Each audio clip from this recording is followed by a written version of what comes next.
My name is Braden Kay, and I'm the Sustainability Project Manager for the City of Tempe. So the issue of having local food in cities has been something that I've been working on over the course of my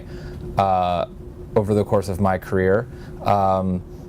When I was with Arizona State University, we worked with the city of Phoenix on a program called Reinvent Phoenix, and as a part of that, we looked at data around where food availability was and came up with food strategies to close food deserts. When I was with the city of Orlando, I worked on creating more urban agriculture opportunities and farmers market promotion to close the gap of food deserts. And here in the city of Tempe, I do work on local food initiatives.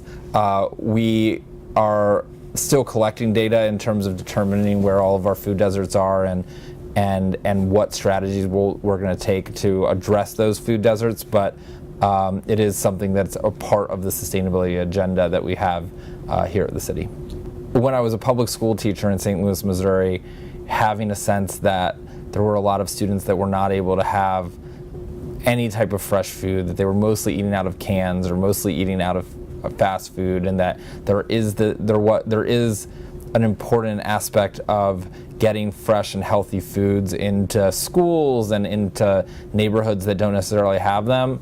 I think my experience in schools was probably the closest to, wow, there's a ton of people that don't have access to affordable, healthy food, and we have to figure out ways to get more food into more places. And there is a direct relationship between whether you have financial resources and whether you have the access to fresh produce and to healthy foods. Poverty and availability tend to be two of the main pieces. Here in Arizona, we're really lucky. We have a farm to school program run by the state where they try to identify how to get farmers to have contractors with local school districts and get more food into schools and get more produce into schools.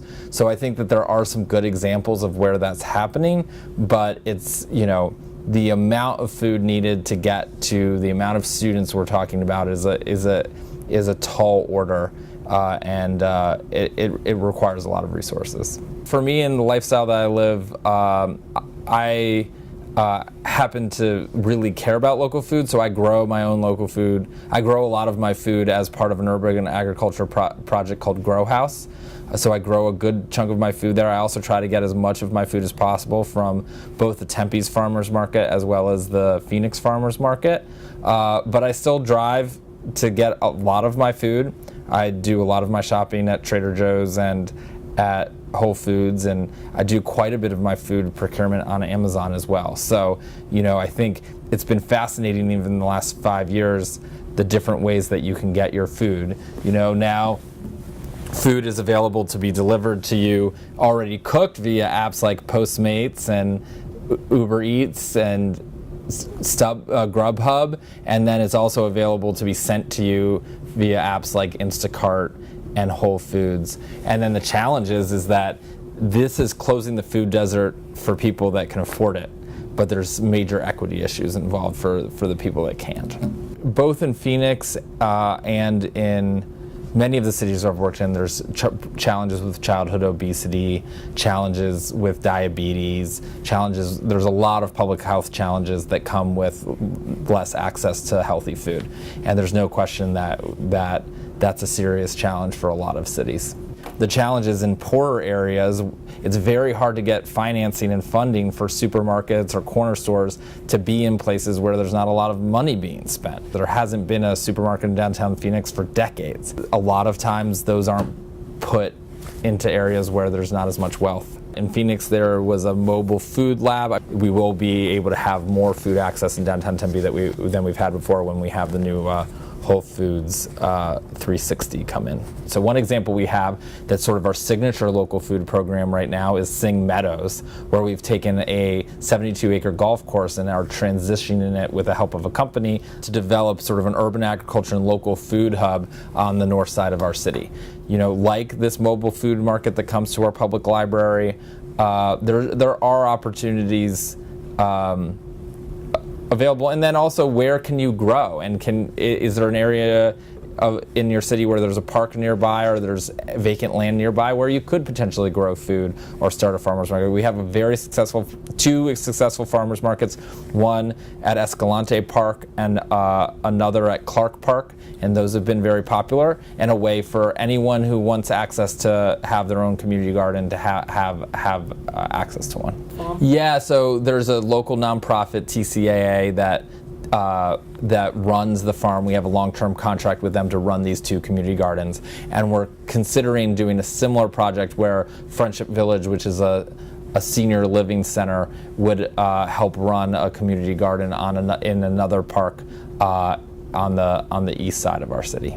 Having relationships with farms and farmers throughout the region, really celebrating Arizona food, having access to as many local foods as possible, having more farmers markets, having more food related businesses. I think there is a way to really spark the local food economy. Ideally, we would have community gardens in every neighborhood, farmers markets within a mile or two of where everyone lives. If food is important to us, then we need to figure out how we make water available to grow food. But that's also why we need a regional approach to local food, and we need to be having relationships with farmers in Queen Creek and farmers throughout the state of Arizona. I think local food for Arizona can't just be food grown in our own city. It's not that you can't grow things here, it's that the seasons are different. In the summer, we can grow okra, we can grow certain types of greens like Malabar spinach and purslane. So there's things that grow well here in the summer, and then in the winter, we can grow lettuce, we can grow beets, we can grow varieties of greens and all sorts of vegetables. So it's not that we can't grow things here in the desert, we absolutely can. The best growing season here is actually in the fall, winter, and spring. Yeah, so Grow House was started about 9 years ago by artist Kenny Barrett, and he took over an old property in downtown Phoenix at 6th Street and Garfield and started creating a local food project. I started joining him about 8 years ago. We grow food. We have volunteer days every Saturday from 10 to 12. We bring people in and teach them how to grow things in our desert environment, teach them how our irrigation system works, teach them about soil quality and soil health, teach them about thinning and weeding and mulching and harvesting.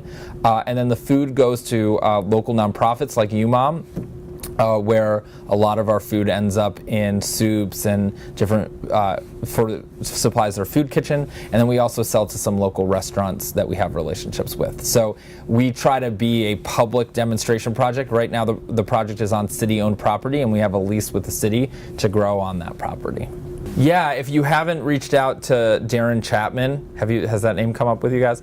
So Darren Chapman runs the Tiger Mountain Foundation. I think they might have switched the name, but he is a great resource. He's got a great farm on the south side of town. There's a really interesting ASU student that's a French guy that's really fun to talk to, that I can get his name for you. But he's been volunteering with Darren at that project and has been thinking a lot about what it would mean to have a farm here in Tempe and trying to go through that process. Another good person would be CJ Hager, and she works for the Vitalist Foundation, and they do a lot of work on preventing food deserts and on food access, and she would know a lot of other people that you could talk to. I mean, the nearest supermarket is only about a 5-minute drive, so it's a little over a mile. But I don't shop at that Safeway very often. I shop at a Middle Eastern food store that's probably about 2 miles away, and then a Mexican-oriented food store that's about also 2 miles away. So my main shopping ones are the Phoenix Farmers Market, the Baez Middle Eastern Market, the Ranch Market for Mexican-oriented food, and they have very inexpensive produce on Wednesday nights especially. And then Trader Joe's and Whole Foods, and the Trader Joe's and Whole Foods are about 5 or 6 miles away. I mean, I think you need to shop at places that are close to your home, where you feel like you can get,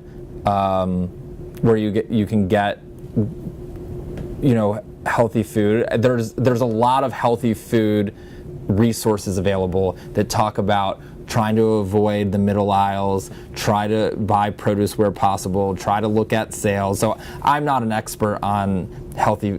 I'm not an expert on healthy food shopping for folks, but Maricopa County has resources. Certain cities in the valley have resources. Food banks have good resources as to the best ways to find good deals and do responsible shopping for healthy food.